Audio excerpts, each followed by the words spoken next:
Recall that for the damped response, the two solutions for S1 and 2 are given by the solution to the quadratic formula minus C over 2m plus or minus the square root of C over 2m all squared minus omega squared.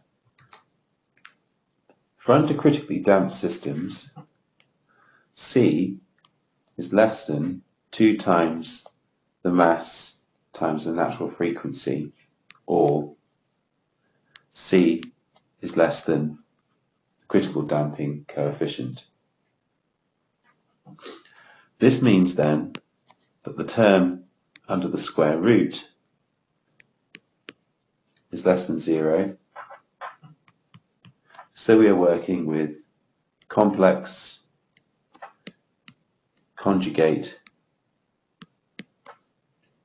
pairs.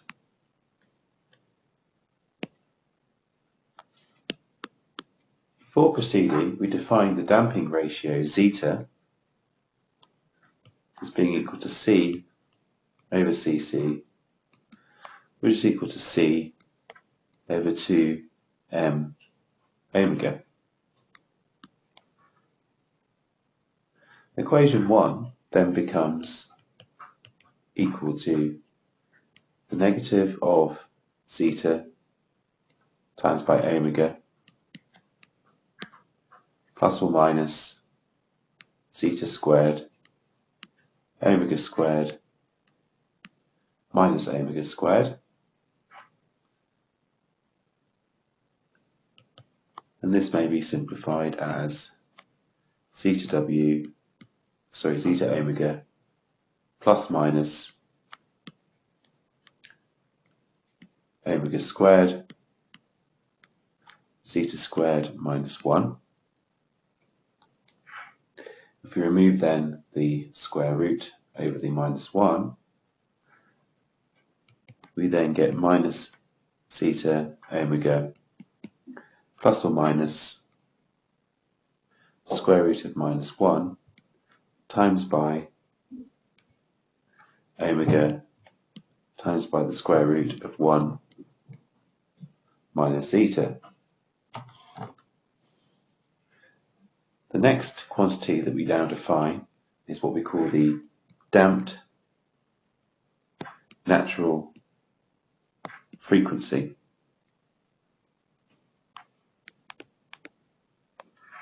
The damped natural frequency is defined as omega d equal to, or defined as, omega, the natural frequency, times by 1 minus zeta squared. If we then substitute this definition into equation 4, we then get S1 and 2 being equal to minus zeta times by omega plus or minus I times by the damped natural frequency.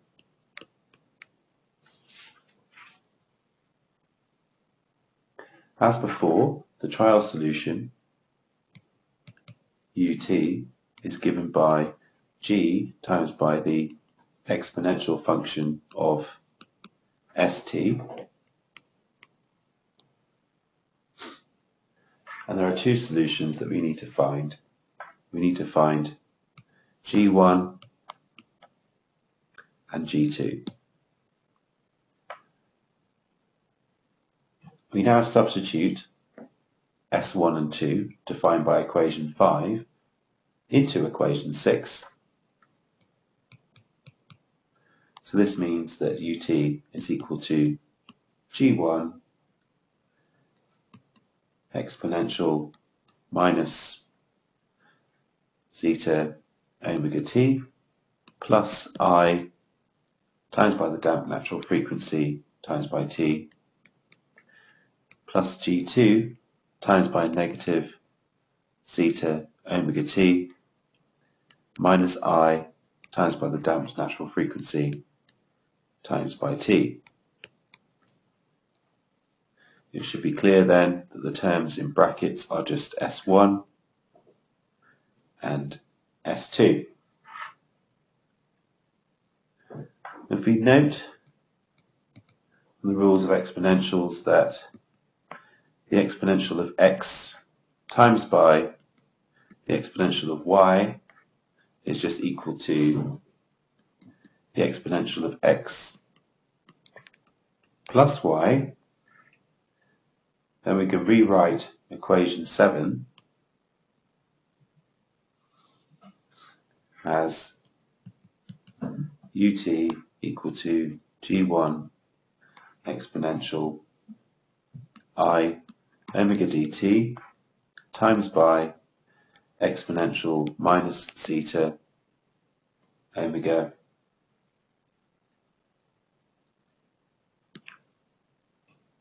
t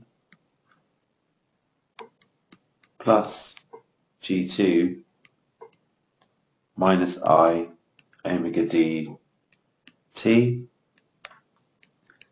times by the exponential of minus zeta omega t,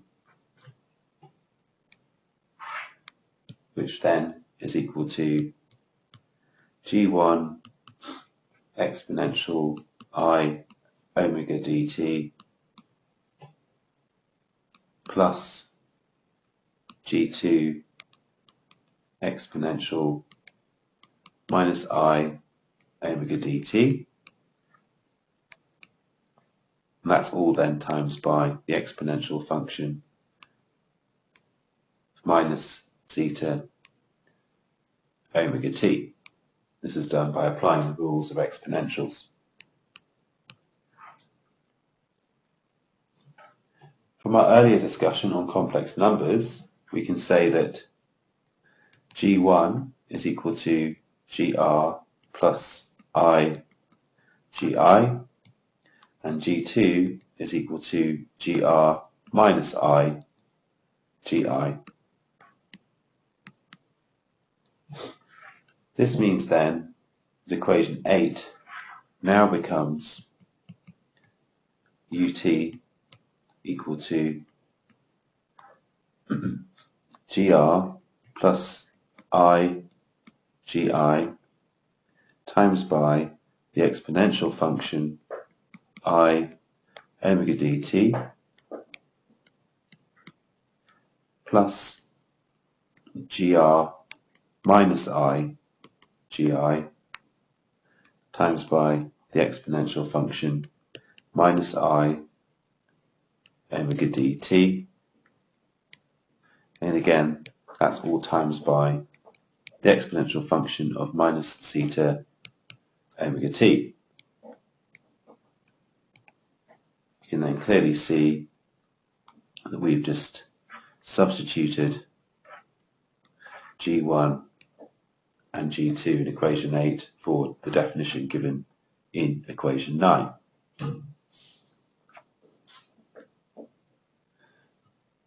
If we then remember that Euler's transformation says that the exponential, or the complex exponential, can be written as cosine theta plus I sine of theta. In this case, we have theta being set equal to omega d t. So equation 10 now becomes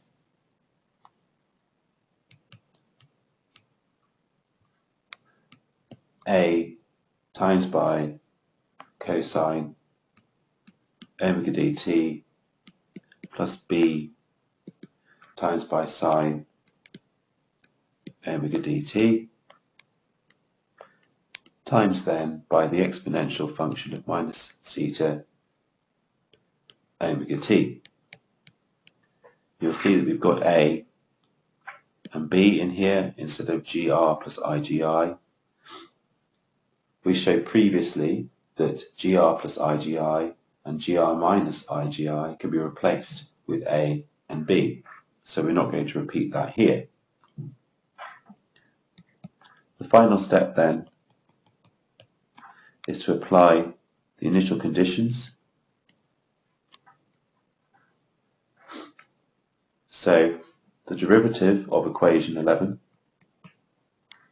to give the initial velocity is minus zeta omega times by A cosine omega dt plus B sine omega dt times by the exponential function of minus zeta omega t plus minus omega d times by A sine omega dt plus omega d times by B times by cosine omega d t, also times by the exponential function of minus zeta omega t.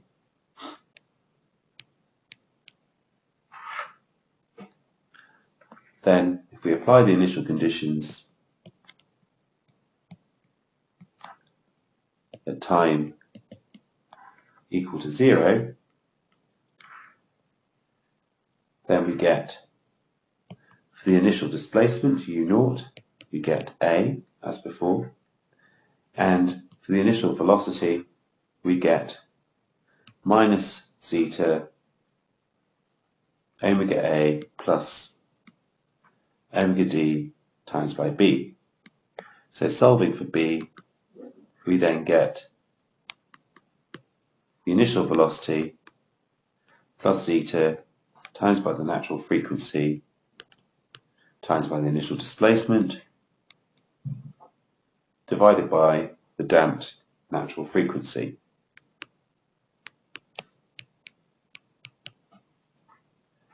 Then substituting this into equation 11, we then get our fully defined displacement time history or solution, which is then u0 cosine omega dt plus the initial velocity plus zeta times by omega times by the initial displacement divided by the damped natural frequency times by sine omega dt times by the exponential function minus zeta omega t.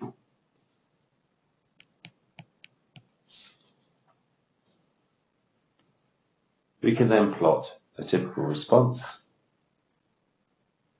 directly from equation 15 by specifying, this time, u0, the initial velocity, zeta, the damped natural frequency. The damped natural frequency and zeta all come from structural properties, and u0 and u.0 come from our specified initial conditions. If we plot this on a normalized time axis where we multiply by pi divided by the natural frequency, the damped natural frequency, and if we plot this against ut, we then get this oscillatory response with peaks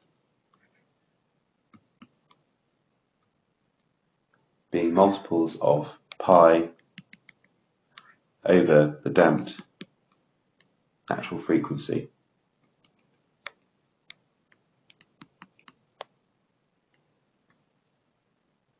So oscillations occur about the neutral position with a constant circular frequency of omega d.